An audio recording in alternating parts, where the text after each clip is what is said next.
we continue our look at a series of murders that have haunted police for decades. There are plenty of theories about the Colonial Parkway murders, but there's been no justice for the 8 victims, their families, and friends.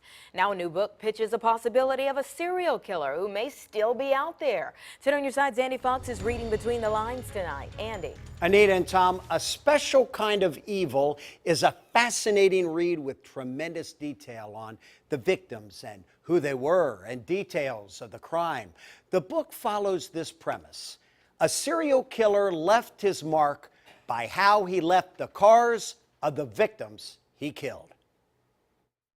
What we know about these 8 victims, they died facing a special kind of evil. This was where the bodies were left, but this wasn't where this happened. Author Blaine Pardoe found there's no doubt these 8 died at the hands of a serial killer. Pardoe's common serial thread, all 8 victims killed away from the vehicles, and 3 of the 4 vehicles staged for theft. September 1987, the keys left in the ignition of David Nobling's pickup truck. David and Robin Edwards' shoes found inside. The killer exerting authority by taking away the victim's shoes. Also, David always backed into park. Not this time, though. Did the killer drive the pickup?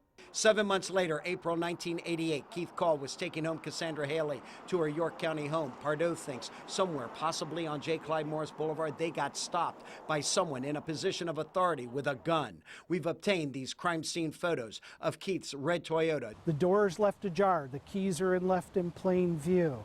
Whoever did this was trying to mislead the investigators, hoping somebody would steal that car. Pardoe says the National Park Service Rangers contaminated the crime scene by taking out some of Call and Haley's belongings, including clothes, thinking Keith's car was abandoned. When they realized it was a potential crime scene, they came back, put the clothing in, recontaminating the crime scene twice. Notice the couple's shoes left behind, just like Nobling Edwards, killers exerting authority. Here, the bodies are missing.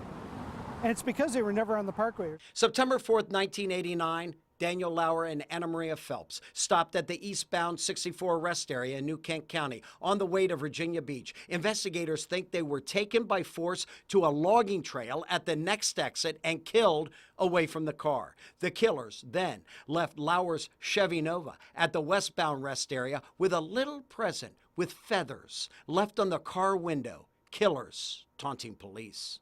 The car is left with a roach clip hanging on a half-open window, keys in plain sight. Pardoe interviewed former state police psychological profiler Larry McCann.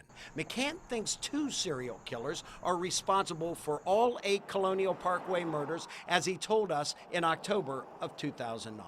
You have a leader and a follower. The leader sets things up, tells the follower what to do, and the follower comes along and does it. And McCann and Pardoe think the killers began their killing spree with Kathy Thomas and Rebecca Andowski in October 1986. These crime scene photos show Thomas's Honda Civic. Both were killed away from the car. Kathy was found dumped in the back hatch of the car. I'm so sorry and that we did not find these cold-blooded killers. Danny Plott, seen here on that back logging road with Phelps Lauer, was a state police investigator in that case, and also Nobling Edwards. There's 8 victims to start out with, but now with all this time passing, and even back then, the victims' family and friends are victims themselves because they've been through a nightmare.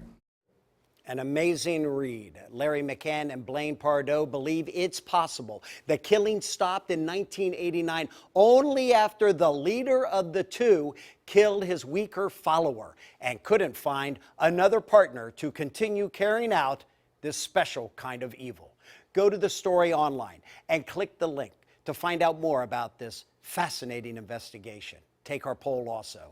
I'm Andy Fox, 10 on your side.